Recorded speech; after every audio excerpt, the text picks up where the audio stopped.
From news and views, issues and opportunities, we'll have in-depth conversations with decision makers to find out what they know and what they think.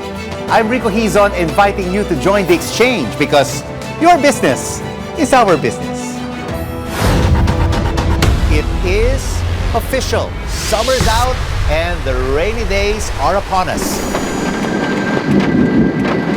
But for the working class and commuters in general, heavy rains bring out the worst in the country's infrastructure, flooding and traffic, especially in highly congested urban areas.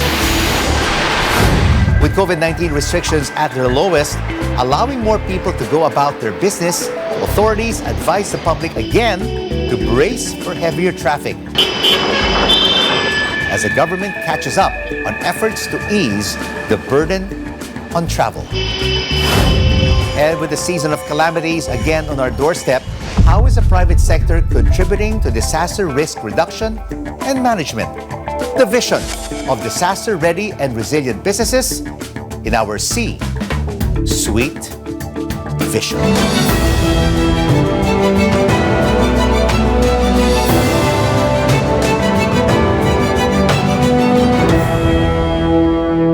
In 2019, Metro Manila was the second most congested city in the world according to the TomTom Traffic Index. But the capital region improved substantially in 2020 and 2021, which also coincided with strict lockdowns due to the COVID-19 pandemic that freed up the streets of vehicles. Let's now have an exchange with engineer Rene Santiago, a consultant at the Japan International Cooperation Agency, or JICA. Engineer, thank you so much for joining us.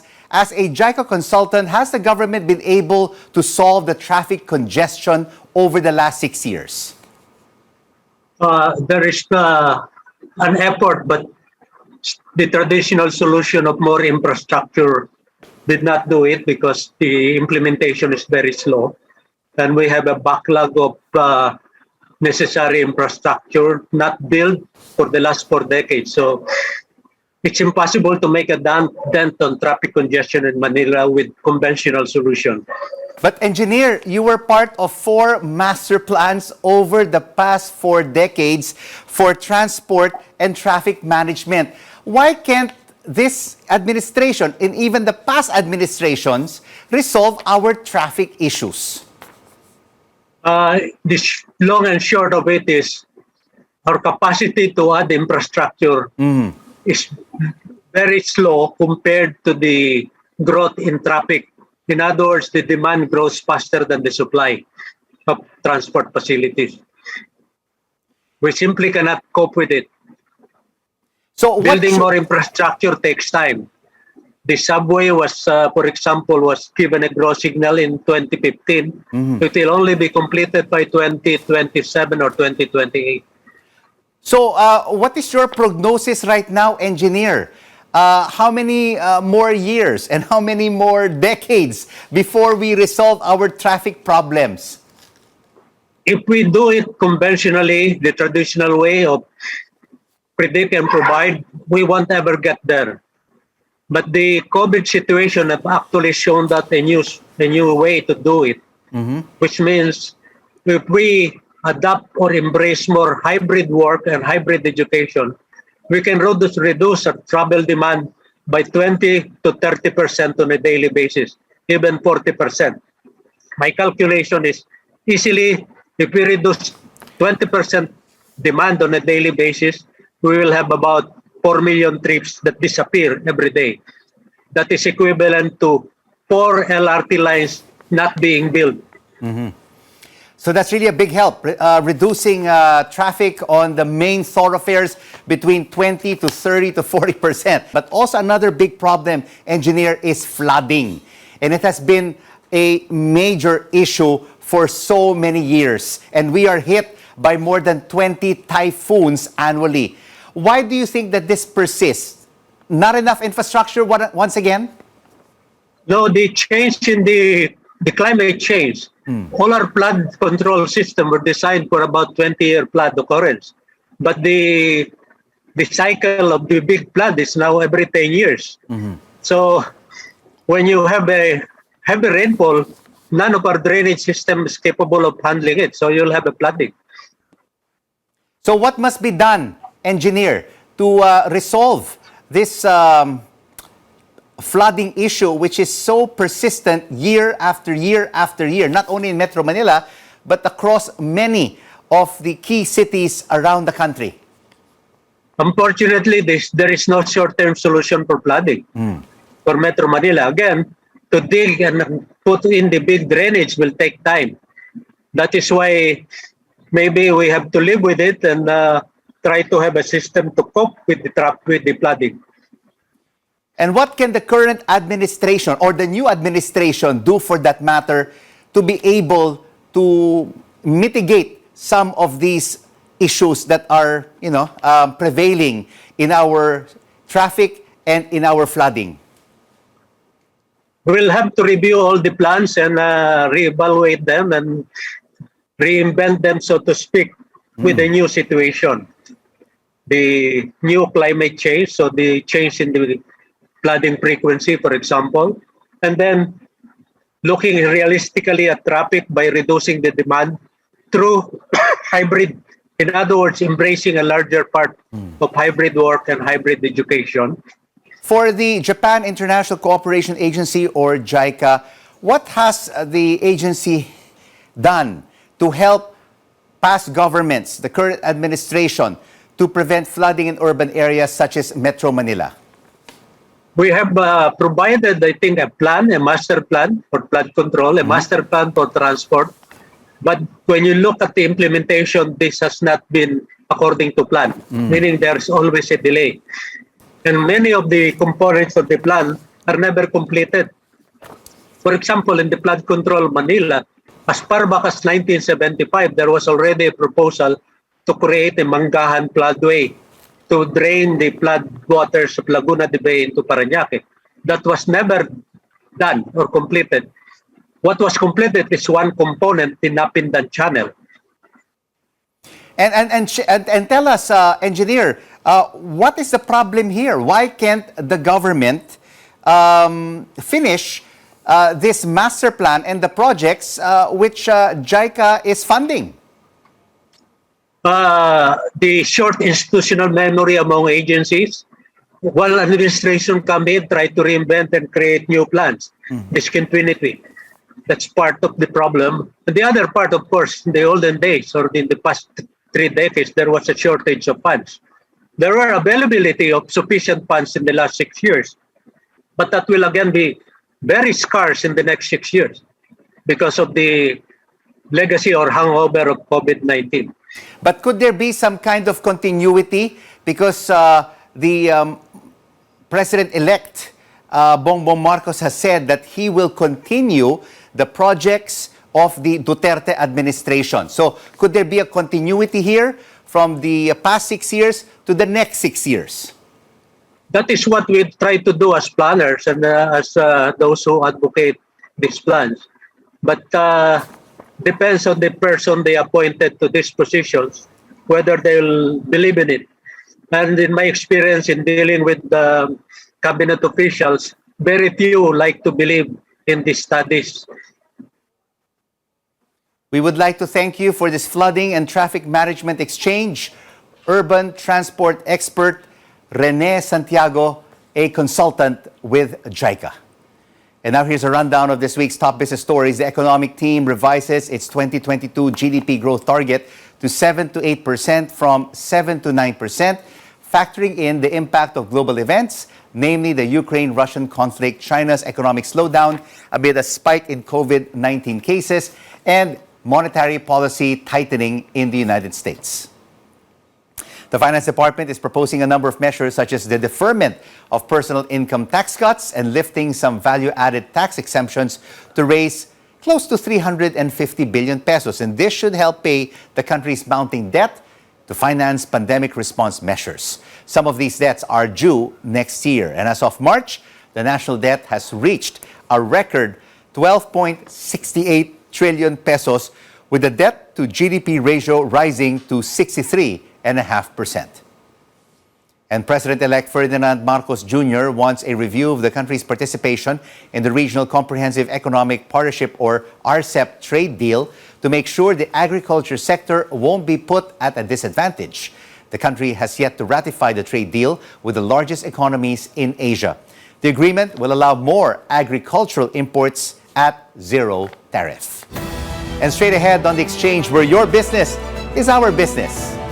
Let's get a progress check on one initiative to clean up the Pasig River. Architect and urban planner June Palafox joins us next. And the private sector and government go hand in hand in disaster and risk management. Find out how businesses can help weather the storms. Keep it right here on CNN Philippines. News you can trust.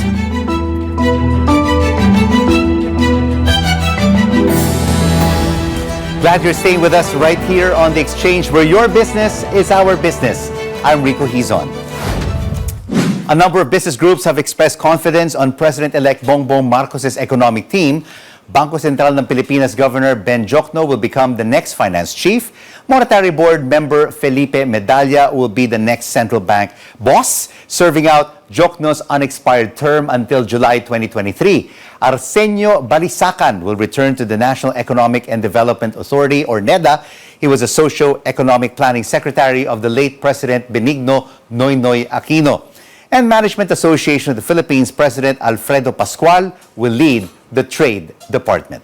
Pasig River has long been dead biologically. The effects of World War II, rapid industrialization and overpopulation left the river festering with pollution and neglect. Joining us now for more on this Pasig River cleanup project is architect and urban planner June Palafox. Architect, thank you so much for joining us. Tell us briefly, what is urban planning and how can it solve transport and infrastructure problems such as traffic congestion and flooding? Yeah, nice to be here. Thank you. And urban planning involves land use, all types of land uses, includes also infrastructure, including transportation, traffic, water supply, housing, and so on. It's holistic and interdisciplinary. Like one of the disciplines are architecture, engineering, and different disciplines. It's comprehensive, holistic. And the architect in 1976, let's go back to that decade. You were the team leader of a World Bank funded Metro Manila Transport Land Use Planning Project, also known as Metro Plan. You were the senior planner. If that Metro Plan was implemented, will we have these traffic and flooding problems in the metropolis? Yeah, if I may share, I was team leader and senior planner of that World Bank funded project. And we said that time, I remember, 1976, with the do-nothing scenario, we will have catastrophic traffic, flooding, lack of decent housing, garbage problem, water supply problem, and not prepared for disasters. So we started reviewing this after the big floods of Ondoy. So I told the then president that there were solutions put forward in 1976, 77, even earlier than that. So, architect, is it too late to implement a revised Metro Plan in 2022 and going forward?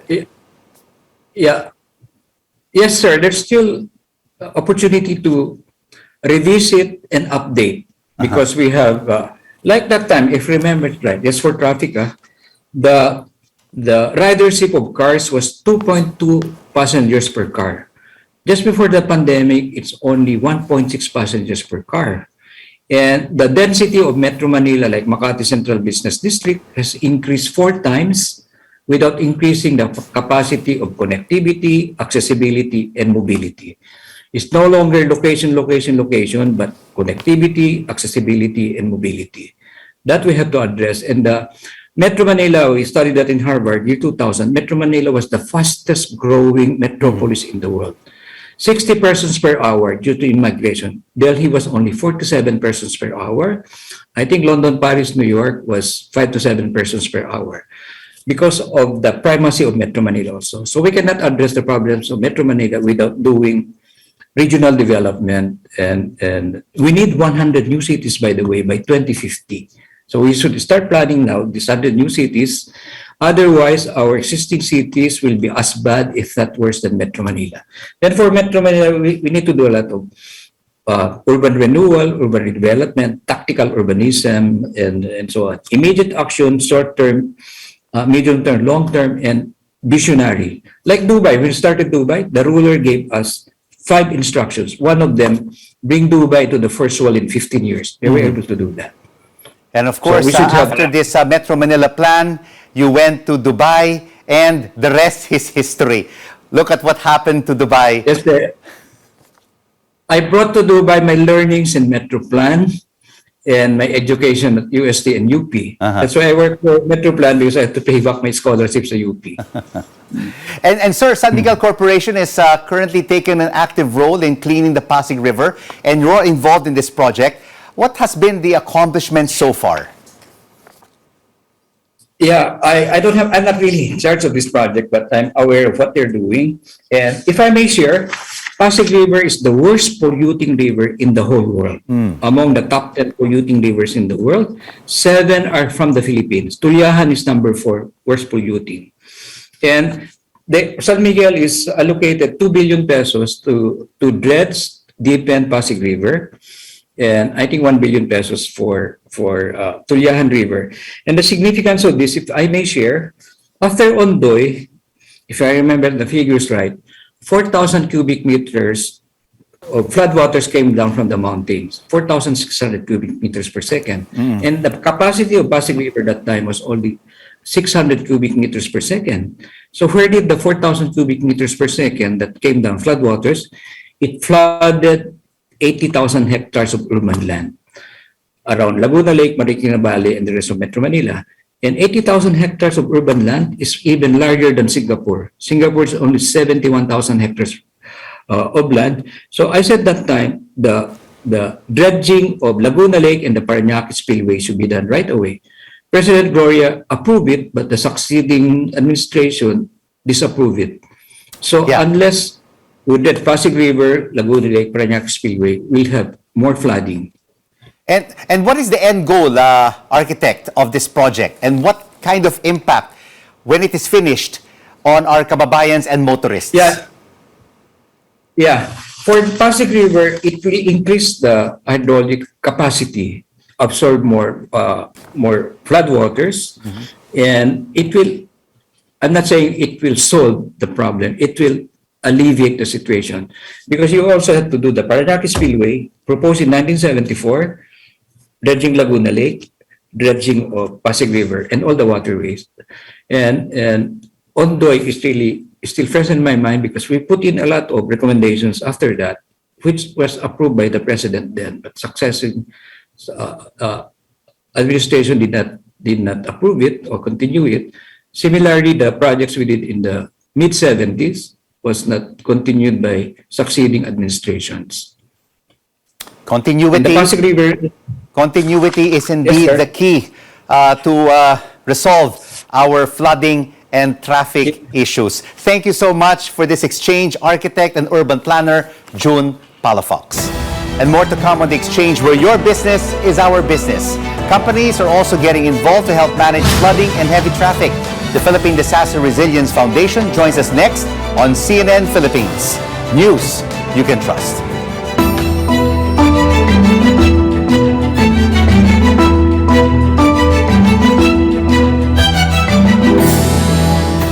Welcome back right here on The Exchange, where your business is our business. I'm Rico Hizon.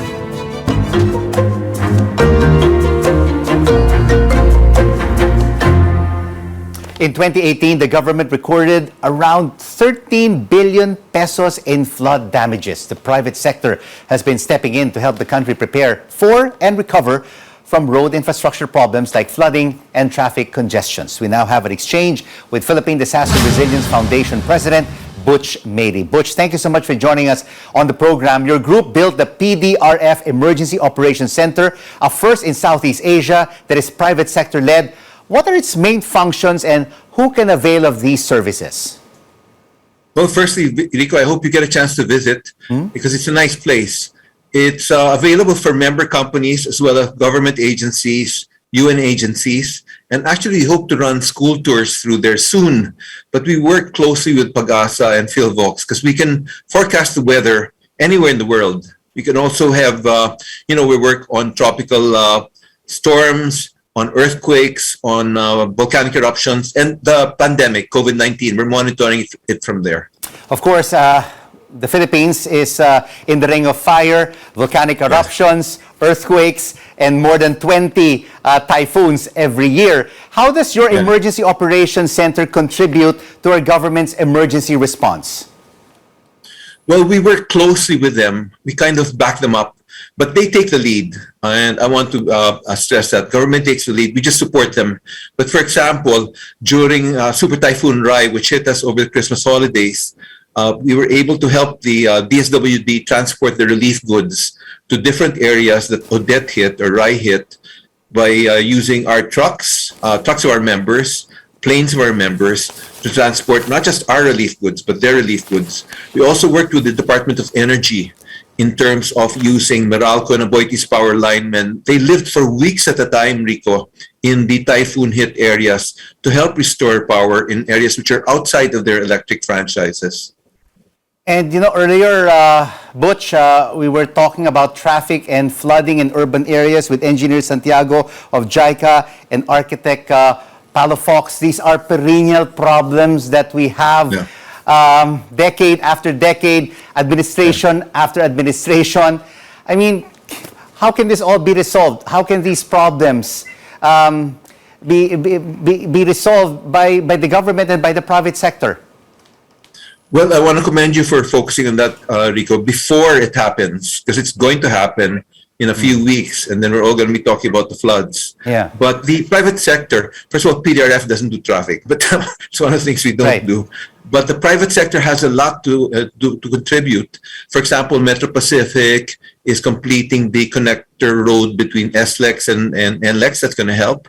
They're extending Cavitex. That's going to help, especially for people who want to go to the resorts in Batangas. And in addition, I think we really have to think about a subway, because I don't think enough has been spent on public transportation. We've completed just one line, and that's the MRT. And in all the years that I've lived here, and I was gone for a long time, I was kind of surprised that when I was abroad for a long time, when I came back, there wasn't more done. People were still getting on jeepneys and buses. And other cities, they've got the subway. I know we're subject to flooding, but I think the technology has come around where it can be done. And I think a PPP, public-private sector partnership, might be the way to go there. Your group is involved in a lot of environmental and disaster risk reduction programs, Butch. Why is it important for businesses, especially the micro, small, and medium enterprises, to be resilient from natural and man-made disasters? Well, MSMEs are the heart of the Philippine economy. 90% of the Philippine economy is based on small businesses, whether it's sari-sari stores, which are primarily women-run. We work closely with all those businesses because for whether you're a big company or a medium-sized company, you can't sell your products without your dealers, without your suppliers, without the sari-sari store vendors. And if they don't feel safe to reopen their stores, like after pandemic, I think 70% of them closed during the pandemic, many never to reopen. So we've got a number of programs, whether it's business continuity, whether it's financing, or whether it's teaching them how to get loans. Everything's designed to help them become more resilient and to recover faster from the pandemic and from future disasters, which is a question of not if, but when. Butch, we will have a new administration come June 30th, the Bongbong Marcos government. What is on your wish list for this incoming administration for us to be more resilient and disaster ready?